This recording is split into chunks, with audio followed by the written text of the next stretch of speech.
आज की हमारी रेसिपी बहुत ही ख़ास होने वाली है और साथ ही साथ बहुत ज़्यादा टेस्टी भी और बनाना भी बहुत ज़्यादा आसान है। तो ये क्या बनाया है और क्या है, आपको देखने के लिए एंड तक पूरा वीडियो देखना होगा और इसे देखकर आपको बहुत ज़्यादा मज़ा आएगा और ईज़िली आप इसे बना के तैयार कर सकते तो हैं। चलिए हम आज चूल्हे पे बना रहे हैं, आप गैस पे भी बना सकते हैं।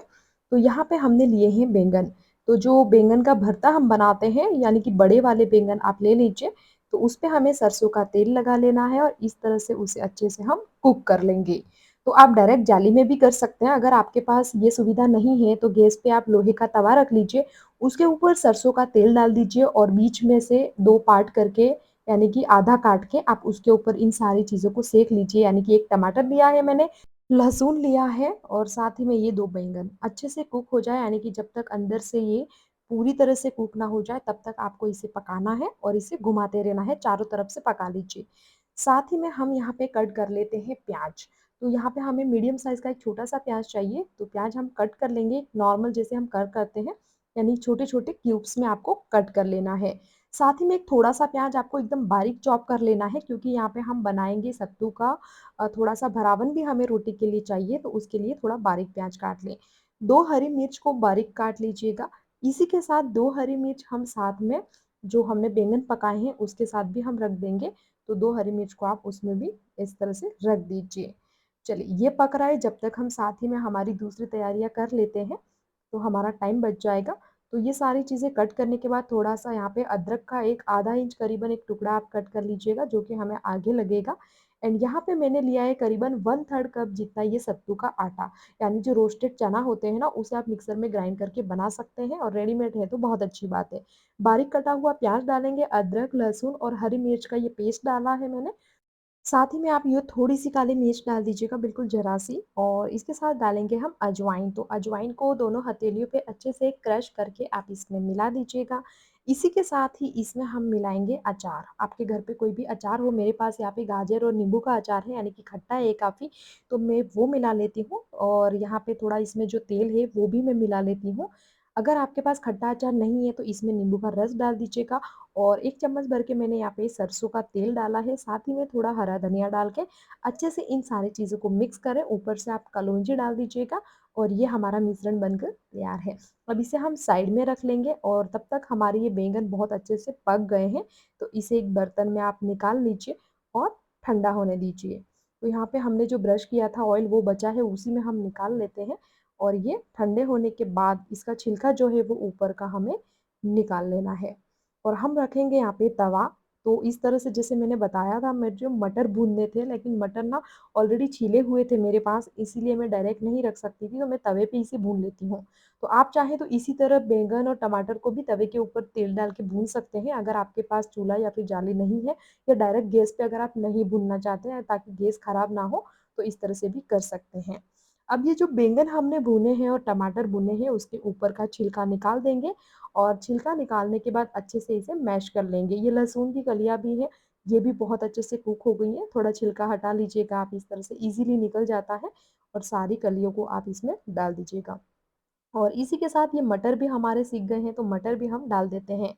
अब इनको अच्छे से चम्मच की सहायता से आप मैश कर लीजिएगा। मटर को हमें मैश करने की ज़रूरत नहीं है, टमाटर और बैंगन को ही हम कर लेंगे। तो ये बहुत अच्छे से मैश होके ये तैयार हो गया है। तो इसे भी आप साइड में रख लीजिएगा और अब हम लेंगे आटा, यानी कि रोटी हमें बनानी है। तो नॉर्मल गेहूँ का आटा लिया है जिससे हम रोटी बनाते हैं। तो मैंने यहाँ पे 1.5 कप आटा लिया है और 1/3 कप जितनी मैं यहाँ पे ले रही हूँ सूजी। तो सूजी हम इसमें मिक्स कर देंगे। अगर आपके पास मोटा वाला आटा है तो आपको सूजी ऐड करने की ज़रूरत नहीं है। साथ ही में डालेंगे थोड़ा-सा जीरा, यहाँ पे डाल दीजिएगा। इसी के साथ डालेंगे हम अजवाइन, तो अजवाइन को दोनों हथेलियों के बीच अच्छे से क्रश कर लीजिए और अजवाइन आप डाल दीजिए।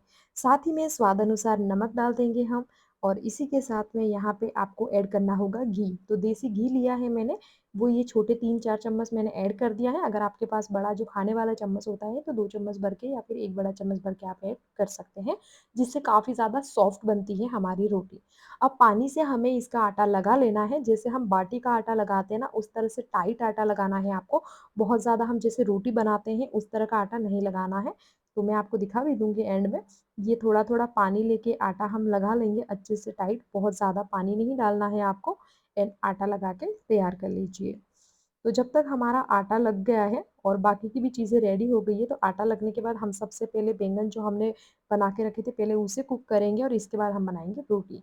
तो देखिए हमारा चूल्हा अच्छे से जल गया है। अब यहाँ पे हम हांडी रख लेंगे और इसमें हम ऐड करेंगे सरसों का तेल।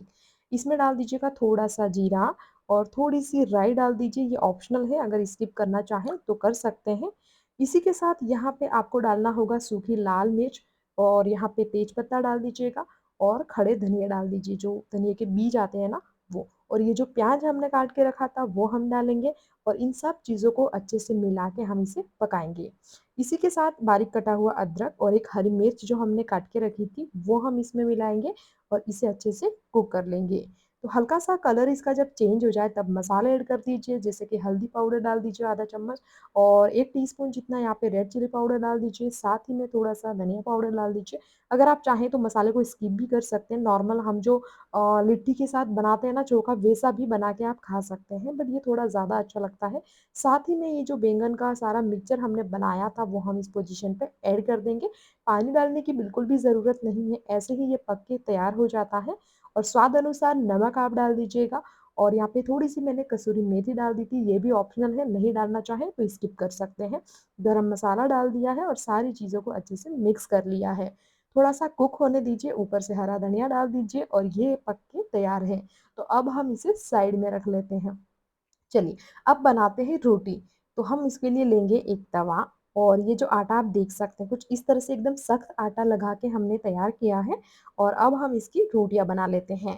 तो इतने आटे की मैंने करीबन बनाई थी यहाँ पे 3 रोटी सिर्फ़, मोटी-मोटी बनती हैं, जिसे राजस्थान के हमारे यहाँ पे टिक्कर रोटी कहा जाता है और ये बहुत मोटी होती है, यानी कि अगर एक भी आप खा लेते हैं तो बहुत ज़्यादा है, अगर किसी की डाइट बहुत ज़्यादा नहीं है, तो एक रोटी में बहुत अच्छे से पेट भर जाता है, काफ़ी ज़्यादा हेवी होती है।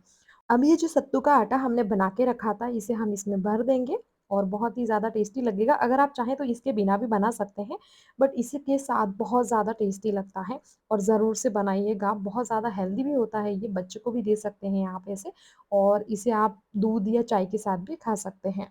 तो इस तरह से आपको अच्छे से इसे फ़ोल्ड कर लेना है और इसके बाद अच्छे से रोटी की तरह बेल लेना है। बहुत ज़्यादा सॉफ्ट है क्योंकि हमने इसमें आटे में भी घी मिलाया है, रोटी के अंदर भी घी मिलाया है। तो कुछ इस तरह से एकदम मोटी रोटी आपकी बन के तैयार होती है और यहाँ पे इसे हम पका लेते हैं, जैसे हम नॉर्मल रोटी पकाते हैं।